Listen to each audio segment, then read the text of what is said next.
រឿងនិទានសម្រាប់កុមាររឿងអាលីនិងដំណើរផ្សងព្រេងស្វែងរកប្រាសាទគ្រីស្តាល់ Ali and the Adventure to Find the Crystal Palace កាលពីព្រេងនាយមានក្មេងប្រុសម្នាក់ឈ្មោះអាលីដែលរស់នៅក្នុងភូមិតូចមួយក្បែរព្រៃអាថ៌កំបាំងអាលីគឺជាក្មេងប្រុសដែលចូលចិត្តស្វែងយល់រឿងថ្មី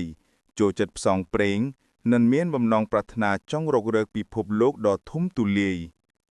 អាលីរស់នៅជាមួយឪពុកម្ដាយរបស់គាត់នៅក្នុងភូមិស្ងប់ស្ងាត់មួយ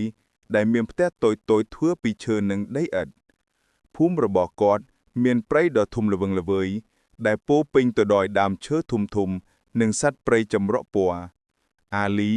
តាំងតែឮរឿងនិទានប្លែកៗអំពីព្រៃនេះជាពិសេសអំពីព្រៃអាថ៌កំបាំងមួយកន្លែងដែលគ្មានអ្នកណាហ៊ានចូលទៅជិតថ្ងៃមួយពេលអាលីកំពុងដើរលេងក្បែរព្រៃគាត់បានប្រទះឃើញផែនទីចាស់មួយដែលមើលទៅហាក់ដូចជាលាក់បាំងអាថ៌កំបាំងអ្វីម្យ៉ាងផែនទីនោះបង្ហាញផ្លូវទៅកាន់ប្រាសាទគ្រីស្តាល់ដែលត្រូវបានគេនិយាយថាមានទ្រព្យសម្បត្តិដ៏មានតម្លៃអាលីមានការរំភើបយ៉ាងខ្លាំងហើយសម្រេចចិត្តថាត្រូវតែស្វែងរកប្រាសាទនោះគាត់បានចាប់ផ្ដើមដំណើរផ្សងព្រេងរបស់គាត់ជាមួយនឹងបំណងប្រាថ្នានិងភាពក្លាហានអាលីបានចូលទៅក្នុងព្រៃដើមឈើខ្ពស់ៗហាក់ដូចជាប៉ះពាល់មេឃនិងពន្លឺព្រះអាទិត្យចាំងចូលតាមមែកឈើបង្កើតបានជាស្រមោលដ៏ស្រស់ស្អាតនៅលើដីពេលកំពុងដើរទៅមុខអាលីបានជួបនូវឧបសគ្គជាច្រើនដំបូងគាត់ត្រូវឆ្លងកាត់ទន្លេដ៏ធំមួយដែលមានល្បឿនទឹកហូរខ្លាំងគាត់បានសង់ក្បូនឈើដើម្បីឆ្លងកាត់ទន្លេនោះដោយជោគជ័យបន្ទាប់មកគាត់បានឆ្លងកាត់ភ្នំខ្ពស់ៗជាច្រើនដែលធ្វើឲ្យគាត់នឿយហត់ទោះជាយ៉ាងណាក៏អាលីក៏មិនបានបោះបង់ចោលឡើយពេលយប់ធ្លាក់មកអាលីបានសម្រាកនៅក្រោមដើមឈើធំមួយគាត់បានដុតភ្លើងតូកមួយដើម្បីរក្សាកម្ដៅនិងការពារខ្លួនពីសត្វព្រៃគាត់បានញ៉ាំអាហារដែលគាត់បានរៀបចំទុកជាមុន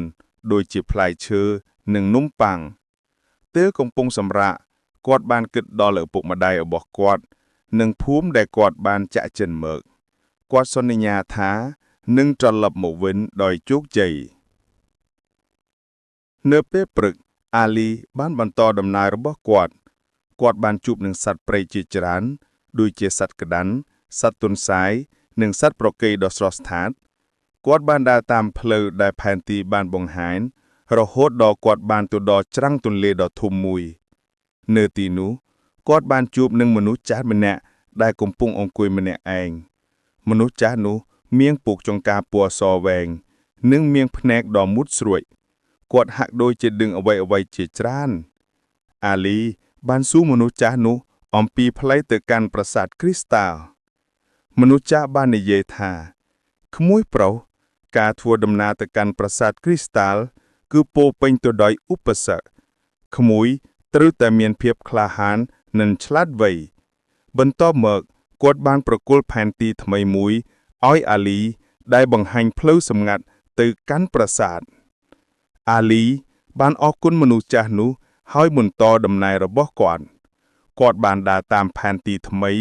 រហូតដល់បានទៅដល់ច្រកមួយដែលមានលក្ខណៈសម្ងាត់នៅខាងក្នុងគាត់បានជួបនឹងបន្ទប់មួយដែលពោរពេញទៅដោយរូបចម្លាក់ចម្លែកដើម្បីបន្តដំណើរទៅមុខទៀត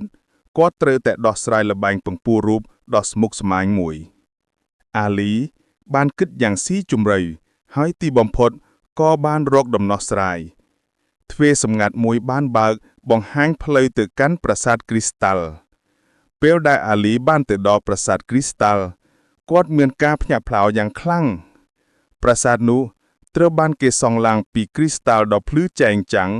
ដែលចាំងពន្លឺចម្រុះពណ៌នៅក្នុងប្រាសាទគាត់បានរកឃើញទ្រូងមួយដែលពោរពេញទៅដោយគ្រឿងអលង្ការដ៏មានតម្លៃមាសប្រាក់និងសៀវភៅបុរាណប៉ុន្តែអ្វីដែលធ្វើឲ្យគាត់ភ្ញាក់ផ្អើលបំផុត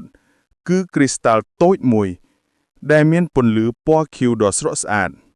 គ្រីស្តាល់នោះមានថាមពលព្យាបាលនិងអាចនាំមកនឹងសេចក្តីសុខ